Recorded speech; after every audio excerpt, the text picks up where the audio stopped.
প্রায় 20-25 জনের লোকজন মতো ছিল।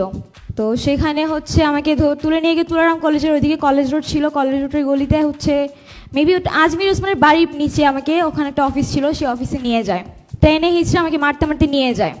আশেপাশে অনেক মানুষজন ছিল কিন্তু কেউ সামনে আসে নাই আটকানোর জন্য। তো তারা ওইখানে আমাকে মারধর করে আমার ফোন টোন সব কিছু নিয়ে যায়।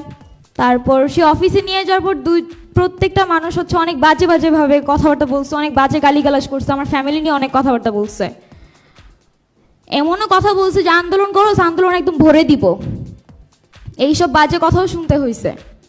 তো ওইখান থেকেও হচ্ছে পরে লাস্ট মুহূর্তে হচ্ছে সবাইকে বের করে দেয়। 2 জন ছিল, 2 জন মিলে পরে হচ্ছে আমাকে ধর্ষণ করে। এটা এখন পর্যন্ত কোনো মিডিয়াতে আসে নাই, কারণ আমি নিজেই আসতে দেই নাই। বাট যারা পারতো এটা একটা সলিউশন করতে পারতো, এখনো পর্যন্ত তারা ঘুরতেছে, তাদের কোনো শাস্তি হয় নাই। সার্জিস ভাই থেকে শুরু করে উমামা ফাতেমা আপু, নুসরত তাবাসসুম, সবাই জানে। উমামা ফাতেমাকে যখন আমি জানাই তখন বলে কি, ও আচ্ছা তোমার সাথে না অনেক খারাপ হয়েছে, আচ্ছা দেখবো না বিষয়টা, শেষ।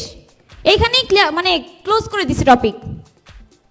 নুসরত তাবাসসুম আপুকে জানাই, উনি আমাকে বলে তুই আমাকে হোয়াটসঅ্যাপে নক দিস। টিএসসি ক্যাফেটেরিয়াতে আমি তার পাশের টেবিলে বসা, তাকে হোয়াটসঅ্যাপে নক করি, সে হোয়াটসঅ্যাপে মেসেজগুলো সিন করে কিন্তু কোনো রিপ্লাই করে না। আর সার্জিস ভাই একদম প্রথম থেকে বিষয়টা জানতো, সে নিজে দায়িত্ব নিছে পার্সোনালি, উনি এই বিষয়টা দেখবে, প্রশাসনের সাথে কথা বলে তাদেরকে শাস্তির আওতায় আনার চেষ্টা করবে। সে আমাকে প্রতিনিয়ত বলতে কি যে তুমি আমাকে হোয়াটসঅ্যাপে নক করো, আমি ভুলে যাই, অনেক কাজে থাকি তো, ব্যস্ত থাকি, তুমি আমাকে মনে করিয়ে দিও। আমি প্রতিদিন তাকে হোয়াটসঅ্যাপে নক করতাম, ভাই আমার বিষয়টা কি দেখছেন, কিছু করছেন? সে হঠাৎ করে হচ্ছে প্রায় 1 মাস পর আমাকে মেসেজের রিপ্লাই দিল, প্রত্যেকদিন মেসেজ সিন করে, কোনো রিপ্লাই নাই। একদিন হঠাৎ করে রিপ্লাই দিয়ে বললো কি আমি কাজে অনেক ব্যস্ত আছি, পরে তোমার এই বিষয়টা নিয়ে দেখব।